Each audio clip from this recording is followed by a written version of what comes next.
విలపించాడు. ఏడ్చి ఏడ్చి ఎప్పటికో కాసింత తేరుకున్నాడు. ఆలోచించాడు. నేను మరణించి ఏమి సాధిస్తాను? ఆత్మహత్య పాతుకం తప్ప నా తల్లిదండ్రుల యొక్క దుఃఖానికి అంతు ఉంటుందా?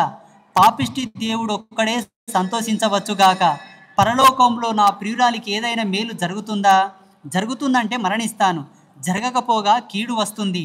నా మరణానికి కారణమైన ఆత్మ ఘాతుకుడి ప్రియురాలుగా పరలోకానికి దూరమవుతుంది. అంచేత ఆమె కోసం నేను మరణించకూడదు. బ్రతకే ఉండి ఏమైనా చేయాలి అనుకుంటున్నాడు. సరే, ఈ దుఃఖం చేత నేను మరణిస్తే ఏమన్నా ఒరిగేదుందా? మా తల్లిదండ్రులు ఆగమైపోతారు. ఆత్మహత్య చేసుకున్నాను కాబట్టి నా ఆత్మ కూడా ఎక్కడనో ఘోషిస్తుంది. నా ప్రియురాలు కూడా నన్ను చూసి సంతోషపడదు. కాబట్టి నేను బ్రతికి సాధిస్తాను అని ధైర్యం తెచ్చుకుంటున్నాడు. ఎవరు? రురుడు. రురుడు రురుడు రురుడు ఇలా ఒక నిశ్చయానికి వచ్చి నదిలో స్నానం చేసి శుచిగా ఆచమించి చేతిలోకి ఇన్ని నీళ్లు తీసుకున్నాడు.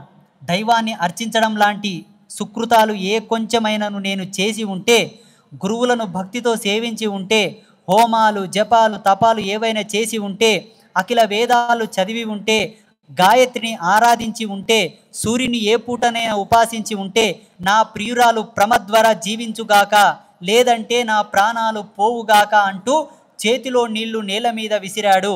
ఆ క్షణంలో ఒక దేవదూత ఆకాశంలో ప్రత్యక్షమయ్యాడు.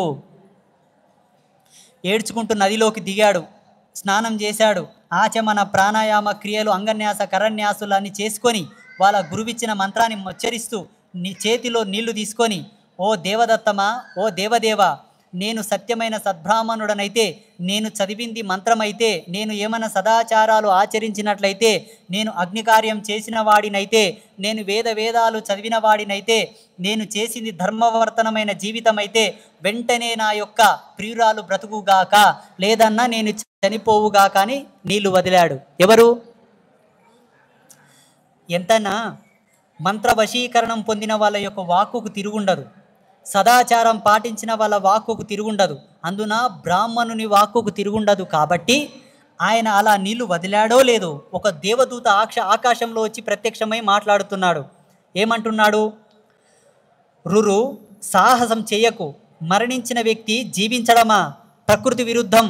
నువ్వు పరిణయమాడడానికి ఈ ప్రమద్వర మునికన్య కాదు, అప్సరసల యొక్క కూతురు. అందుకని మరొక అందమైన మునికన్యను చూసి పెళ్లి చేసుకో. వివాహం కాకుండానే చనిపోయింది. ఏ అనుబంధం ఏర్పడిందని ఇంతగా దుఃఖిస్తున్నావు? ఆ దేవదూత ప్రత్యక్షమై అంటున్నాడు, ఓ రురు, ఆవేశపడకు. నువ్వు అంతగా అభ్యర్థించడానికి ఈమె మునికన్య కాదు, ఋషికుమార్తె కాదు, గంధర్వ అప్సరసలకు పుట్టినటువంటిది. ఆమెకు నీకేమైనా పెళ్ళయిందా? ఏమి సంబంధం ఉందని ఇంత మోహం పడుతున్నావు? విడిచిపెట్టు. ఆమెకు పెళ్ళవ్వలేదు, ఏమవ్వలేదు. నీవు ఇంకొకరిని పెళ్ళాడి సుఖంగా ఉండు. ఇంత సాహసపు శాపం పెట్టకనే అడుగుతున్నాడు. ఎవరు? దేవదూత. దేవదూత మరొకతను నేను చస్తే భరించను, ఆమె బతకాలి, లేదంటే నేను చావాలి. దేవదూతకి తను అంటున్నాడు. ఎవరు? రురు. ఏమంటున్నాడో తెలుసా? ఓ దేవదూత, అది జరగదుగాక జరగదు.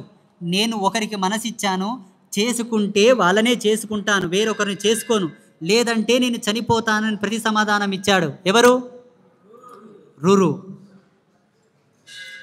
అంతే ఖండితంగా చెప్పాడు రురుడు. ఈ హఠానికి దేవదూత సంతోషించాడు. నీ ఆయుర్దాయంలో సగం ఇచ్చి బ్రతికించుకోమని, ఇది దేవతలకు సమ్మతమని ఉపాయం చెప్పాడు. వెంటనే రురుడు, ఇదిగో నా ఆయుష్లో సగం ధారబోస్తున్నాను, ప్రమద్వర జీవించుగాక అన్నాడు. ఆ దేవదూత వరమిచ్చాడు. సరే, ఒక మార్గం ఉంది. ఆమెను పూర్ణమైతే బ్రతికించలేము, కానీ నీ ఆయుష్లో సగం ఇచ్చి పరకాయ ప్రవేశ విద్య చేత ఆమెను బ్రతికించవచ్చు. అనగా నీవు 100 ఏళ్ళు ఉంటే 50 ఏళ్ళు ఆమెకు, 50 ఏళ్ళు నీవి. అలా బ్రతికించుకొని తదాస్తు అని ఆయన మాయమైపోయాడు.